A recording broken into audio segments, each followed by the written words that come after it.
Yo, what's going on, guys? GZTV, a little late, but I'm going to be going over every single NBA game that happens tonight, as I do every night. I mean, it's fucking 1:30, but hey, boys, I don't really have to do anything till like 11:30 tomorrow, so don't really care. But let's get into the games. I don't want to make this video too long. I know you guys want to go to bed. I've had late videos the last couple of nights, but it is what it is. Julius Randle stays hot. He scores 33 as the Knicks top the Hornets. They beat him by 19. Great scoring for both Julius Randle and RJ Barrett. A somewhat decent duo tandem here in this city. Obviously, they've led an okay season. Yeah, third straight win for the Knicks. That's pretty exciting. And I'm not going to go through the highlights. There were a lot of games, so I can't wait for the Warriors-Celtics game tomorrow. We're going to be doing a New Music Friday stream tomorrow and a Madden video. I forgot about that. So, yeah, Julius Randle, 33 points. You get 40% three-point percentage, 11 points and 11 assists for Jalen Brunson, 26 for R.J. Barrett, 33% three-point, 50% from the field. Yeah, good game for the Knicks here. You move on to the Hornets, and you got yourself a 24-point performance from Terry Rozier and Kelly Oubre, 22 points. I've had the nastiest pimple I've ever had in my life. You can't really see it in camera, so just dismiss it. Jalen McDaniels, I mean, he's been for the most part reasons why this team loses games, and obviously they're a tank team. It doesn't matter how this guy plays. But, I mean, 4 points in 21 minutes, shooting 20% from the field and not making a single three-point shot, 4, 3, and 4. I'm not saying he should go for like 20 to 25 on a given night, but it's looking like it. I mean, that's just a testament to how bad the Hornets are right now. I mean, them and the Spurs are the two worst teams in the NBA. Like, you're like, what about the Rockets and the Magic? Like, I've watched these teams, and it's like, I'm not going to lie. I don't think I've seen teams worse than the Hornets and the Spurs. They just lose. When they lose tragically. Like, it's just, man. Wizards Pacers is the next game to talk about here. Buddy Hield and Tyrese Halliburton lead the Pacers past the Wizards. They won by 10. Best scoring night for Buddy Hield all season. Great scoring, great passing for Tyrese Halliburton. So, yeah, good win for the Pacers. Not much to say about it. Kyle Kuzma, though, that's my guy, man. Kyle Kuzma's my guy. I'll rock with him all season. I mean, he ended up with 27 points. You know, you get 29 out of, dude, potentially an all-star Kristaps Porzingis. I know that this Wizards team isn't good, but Porzingis has been put in the work. 50% three-point shooting, only missing 2 field goals in 35 minutes. 29 points. Obviously not having Bradley Beal has kind of hindered the squad. But even then, I mean, Monte Morris, when you watch him those highlights from the Nuggets, he was a damn good basketball player for what they were using him for. And, I mean, 7 points, 5 assists, 2 rebounds. I mean, you're shooting 25% from 3 and 33% from the field. You shooting from the field is worse than the team shot from the 3. That's never a good sign. Like, never. That's bad. It really is. It's really bad. But, yeah, I mean, a 15 to 20 point performance in place of Bradley Beal, I don't think that's too much to ask for. But apparently you just can't get it done. I don't know. You look here, you get the Pacers with a 23-point, 11-assist performance from Tyrese Halliburton, shooting a 75% from the 3. Premier point guard in our league. Not the greatest, but he's pretty good. He's setting some pretty good standards. Buddy Hield, 28 points, 40% three-point shooting. You know, he scores and he does it efficiently, and that's something. You know, Buddy Hield, some people probably thought he was a bust at first, but he's made it pretty far in this league. I'm proud of him. He's played really well. Raptors Magic is the next game. How do the Magic just keep getting tough wins? Like, this is why I'm saying, like, the Spurs and Hornets are the worst teams in the league, because at least the Magic can win a couple of tough games here and there. Franz Wagner and Paulo Banchero lead the Magic over the Raptors. They won by 4. Yeah, great scoring for Franz Wagner. In the final minutes, you know, in the clutch, they really called him Pablo Banchero. It's Paulo Banchero, ESPN. Get it right. You know, they held him off. The Raptors took out a 20-point deficit in the second half, but I mean, props to the Magic. They upheld it. Yeah, you look at the Raptors here, you get 36 points out of star forward Pascal Siakam. 1 second.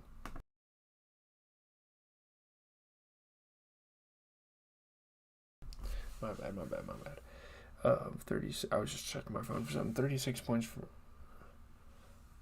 I was just checking if someone texted me or something about, I don't know. 36 points for Pascal Siakam. I'm kind of out of it, guys. It's late. I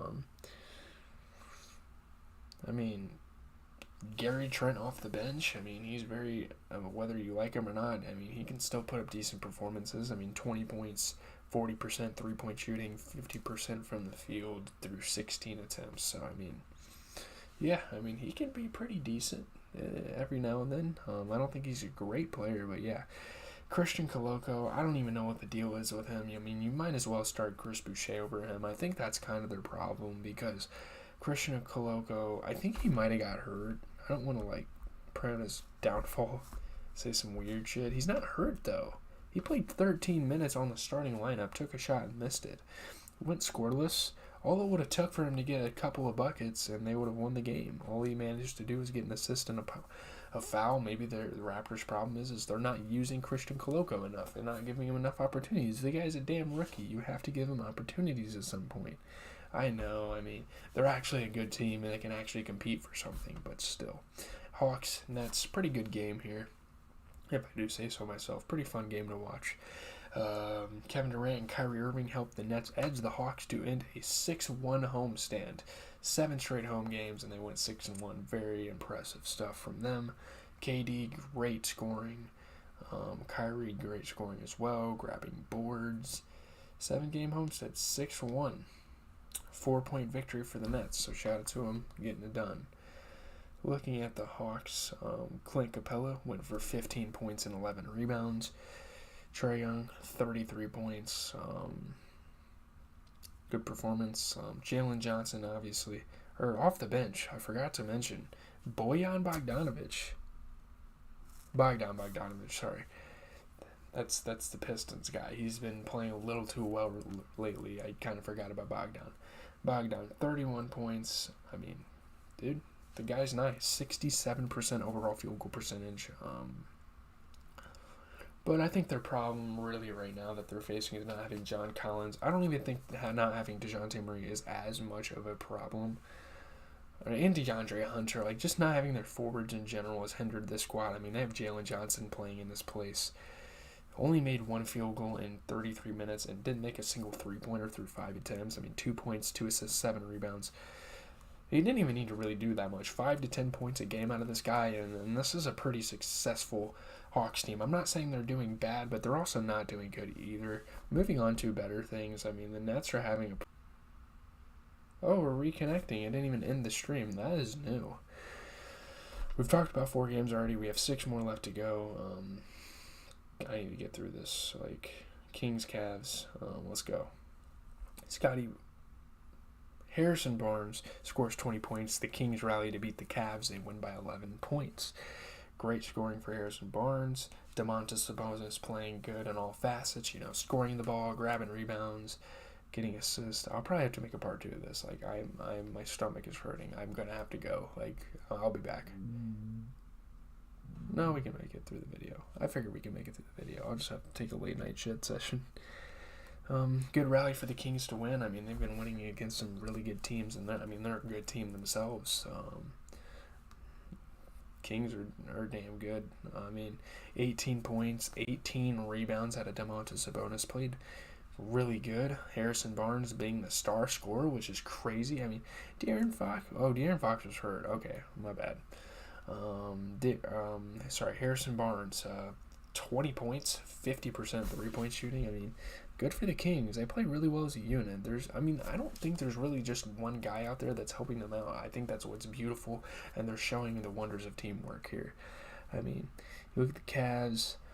All we really had was Karis LeVert going for 22. So not having Donovan Mitchell really wasn't a problem because Karis LeVert held his weight. Having a guy like Lamar Stevens in your starting lineup is a problem. He didn't play bad with what he got. I mean, he made a three. He shot 50% from the field, but 7 points and 8 rebounds as a starter in this league, is that really a standard one we want to be held to? I'm not saying he should go for 15 to 20 points a night. I don't know, man. I mean, Lamar Stevens really isn't the greatest guy for this. It is what it is. Lakers 76ers. What a meltdown for the Los Angeles Lakers. I mean, seriously. This is terrible. They come all this way and they just fall apart in overtime. I mean, there's been a lot of falling apart with this Lakers organization, but this is worse. Like, this is bad. Like, you're actually in this game and you're playing like an okay Sixers team. This isn't even that good of a Sixers team. 76ers recover an OT after a blown lead to beat the Lakers by 11. D'Anthony Melton coming from LA, playing a hometown team. But, I mean, he said in interviews, he made it clear before this game that, I mean, he's been a Clippers fan, which was an interesting storyline going into this. I guess it didn't matter, but, dude, the Lakers played good basketball, genuinely. I didn't even realize how good they played. I mean, there was definitely some faulty things in their lineup. I mean, Anthony Davis, 31 points, 12 rebounds. LeBron James, 23 points. On the bench, two great players. Russell Westbrook, 12 points, 11 assists, 11 rebounds. 25 points for Austin Reeves, shooting 67% from the three, 60% from the field. Great stuff there. Dennis Schroeder, I mean, seriously. Very disappointing performance from him. He didn't make a single three and shot 40% from the field. 4 points, 4 assists, and a rebound in 21 minutes. I guess for an OT game, that's not a lot of minutes.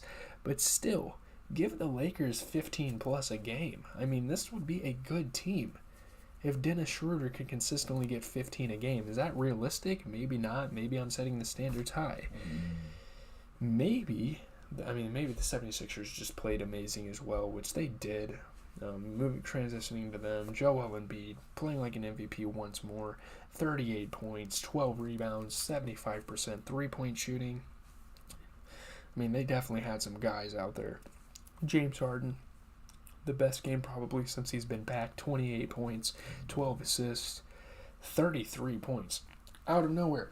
The LA kid. I guess he had to get revenge for the LA battles of the Lakers just terrorizing the Clippers over the years.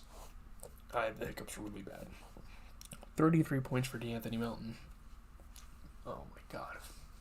For fuck's sake. Sorry, 67% from the three. Good game for these 76ers.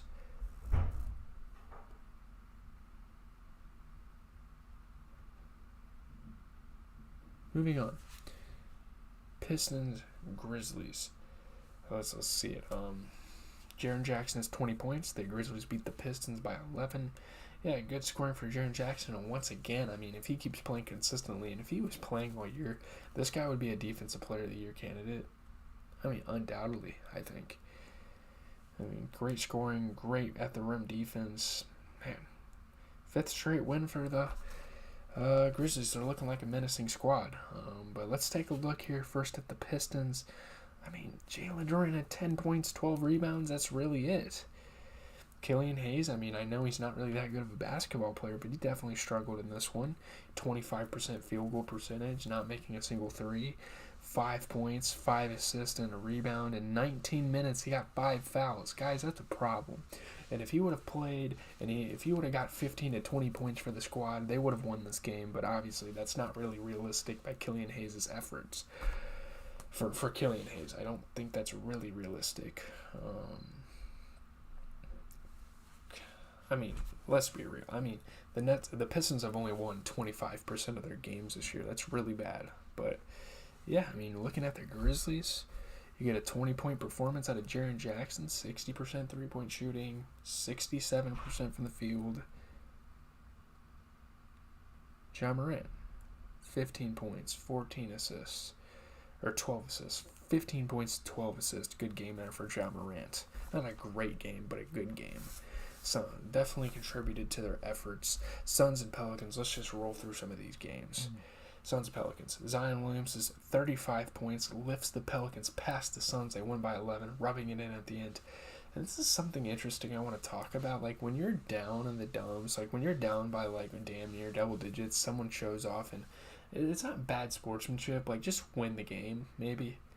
I mean, the Suns are just being overly salty. I still think they're a good team. I still have some faith in their franchise. I mean, we've seen them crumble in the playoffs, and in particular, Chris Paul, who's had an amazing career, overshadowed by playoff struggles. Man, I mean, I want to see Chris Paul win a ring. Like, he's just been putting himself in such a hateable environment with all these playoff runs. Like, I don't know.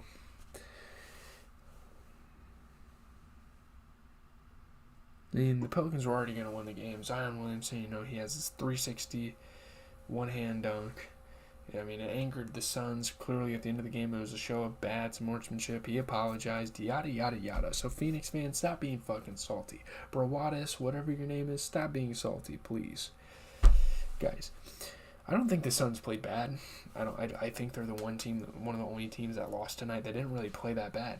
I mean, DeAndre Ayton went for 25 points, 14 rebounds. Chris Paul, 24 points, 67% three-point percentage, 50% field goal percentage.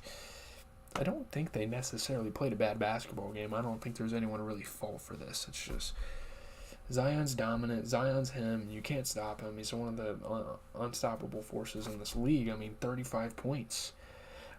Jonas Valanciunas as well, playing a pretty good basketball game here with 12 points, 10 rebounds.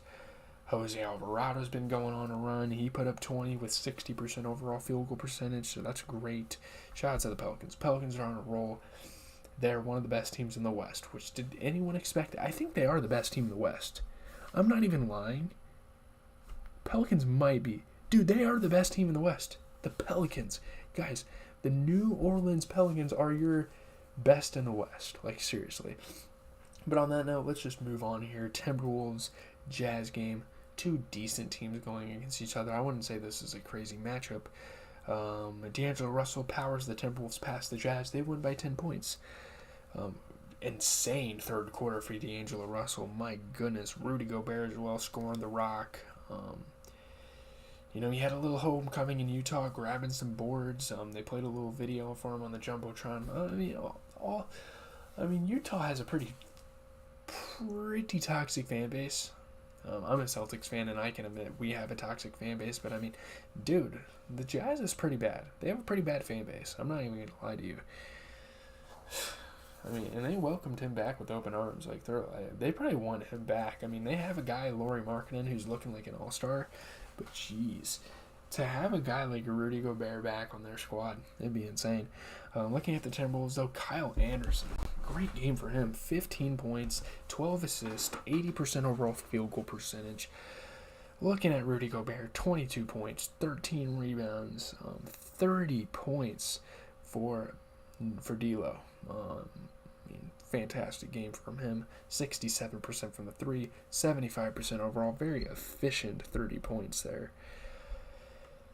Looking at the Jazz, you get 21 points out of JC, Jordan Clarkson there. 23 points out of it. I'm really happy to see Malik Beasley finally get a chance to be a starter because he has been looking nice this year. 23 points, though. Malik Beasley shoots 50% from the field overall. You look at the bench, you get Jared Vanderbilt going for 12 points and 10 rebounds, 50% field goal percentage. Walker Kessler didn't play bad by any means. He's a rookie. He's not going to get all that many opportunities. It's the same kind of thing with like Christian Koloko and Toronto, right? 6 points, 7 rebounds. Yeah, but when you're playing on a team that's as good as the Jazz right now, you can't really settle for that. He shot 75% from the field. He was efficient. We need a center that can put 15 to 20 points up a game, and that's exactly what Lauri Markkanen is. And obviously, I can't really blame it on Walker Kessler because Lauri Markkanen's possibly the biggest piece on this organization, and not having him is a pretty big deal. But nothing to really sweat, Jazz fans. I still think you guys are doing great. Obviously, way above expectations. Remember, this was supposed to be their rebuild season, so yeah. Looking at the Bucks and the Mavs game, the late night game, great game.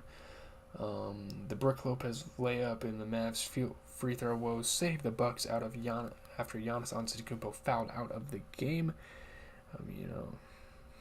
beating Luka Doncic and the Mavs is somewhat of a big deal. I mean, the Mavs are a good team.